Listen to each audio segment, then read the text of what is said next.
Nama saya Najihah binti Roslan, bekas pelajar di SK Cakap Lada 2 dan kini belajar di Maktab Rendah Sains Mahal Faisala. Hari ini, saya ingin menemu ramah guru besar Sekolah Cakap Lada 2, Puan Hayati binti Abdul Razak, kerana saya ingin menjadi seorang guru apabila besar nanti.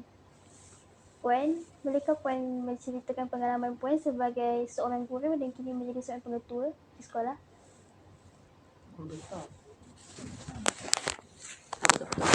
Okey. Waalaikumsalam. Terima kasih Najihah. Untuk sampai ke tahap ini, saya perlu melalui banyak pengalaman. Maksudnya, saya bermula di maktab perguruan. Untuk mendapatkan sijil perguruan, masa tu saya habis STP. Tapi sebelum tu saya banyak jadi guru sementara untuk 3 buah sekolah. Kemudian dapat masuk ke maktab. Seterusnya sambung belajar lagi. Di masa tu saya dalam kos Bahasa Melayu, pengajian Melayu. Kemudian bila berkahwin, saya bertukar ke sini di Sekolah Kebangsaan Seberang Perak. Masa tu cikgu Bahasa Inggeris tak cukup, 74 orang di daerah Perak Tengah ni. Jadi saya ni diarahkan masa tu oleh arwah Cikgu Arba'in tu lah.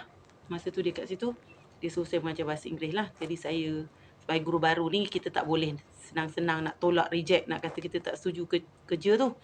Kita terima tapi bersyarat lah, maksudnya bagi saya kelas yang rendah kan, tahap 1. Tapi dalam bahasa bahagi tu pun saya terpaksa mengajar darjah 6. Jadi start pada tu saya bertekad lah. Saya kata saya nak sambung belajar. Saya nak sambung belajar sebab saya nak tahu macam mana saya nak menguasai bahasa Inggeris sebelum saya mengajar dengan lebih baik lah kan masa tu. Jadi saya sambung belajar di UiTM Seri Iskandar selama 5 tahun secara PJJ.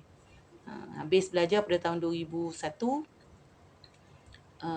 saya terus masuk ke dalam TESOL lah.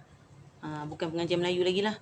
Masa tu lah teruslah sampai tu saya ambil master pada tahun 2012, tamat 2014. Lepas tu dilantik sebagai penolong kanan Koko di sekolah ini juga sebenarnya pada tahun 2017. 2016 di sekolah yang lain dan seterusnya saya keluar jadi penolong kanan di sekolah-sekolah tertentu dan akhirnya kena ambil, nak jadi guru besar bukan mudah lah. Kena ambil kursus MPQL masa tu COVID, yang mana fully 6 bulan kami belajar tanpa naik ke IAB. Dan alhamdulillah habis tamat dan sebenarnya baru pada tahun lepas 2005 saya jadi guru besar sekolah ni semula. Bersama dengan cikgu-cikgu yang dah hampir separuh dah tak adalah kat sini lagi dah. InsyaAllah Najihah pun boleh jadi macam saya, tapi kena betul-betul letakkan tekad, sebab jadi cikgu ni bukan mudah. Orang nampak susah, orang nampak macam semua nak jadi cikgu. Tapi cikgu yang bagaimana kita nak jadi? Macam itulah. Sebab macam-macam cikgu kat sekolah kan. Macam-macam. Jadi kena tekad dalam diri, okey, awak punya target kalau betul-betul awak nak habis amal SM awak ni, awak nak jadi cikgu, okey, target awak ke mana? Sekarang ni kos apa? Kos mana yang awak rasa awak paling terbaik? Tapi tak tentulah, macam saya pun Allah bagi saya lain tapi saya dapat lain kan. Tapi sebagai seorang yang berwatak guru ni, letaklah kat mana pun insya-Allah semua jadi. Macam tu. Apakah kemahiran dan kualiti yang penting bagi seseorang yang ingin menjadi seorang guru yang berjaya? Kualiti dan watak. Kualiti satu, watak tu satu. Watak tu watak seorang guru lah.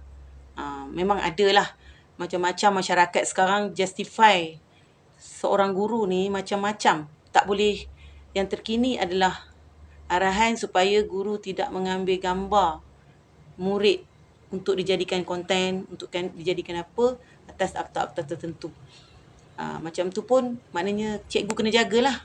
Kita tak boleh ada favoritism. Maksudnya watak kita tu kena, kita nak suruh semua murid sayang dekat kita adalah mustahil.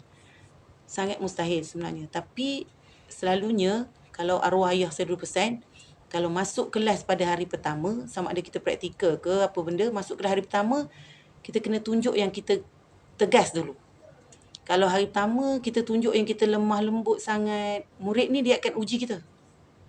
Kita masuk kelas tu, dia akan uji kita dulu. Siapa sebenarnya orang ni? Biasanya saya akan tegas terlebih dahulu, biar dia kenal saya buruk dulu, garang dulu ke apa ke, nanti akhirnya dia faham saya bagaimana. Okay? Selalunya macam tu lah, kat sekolah-sekolah mana pun sama.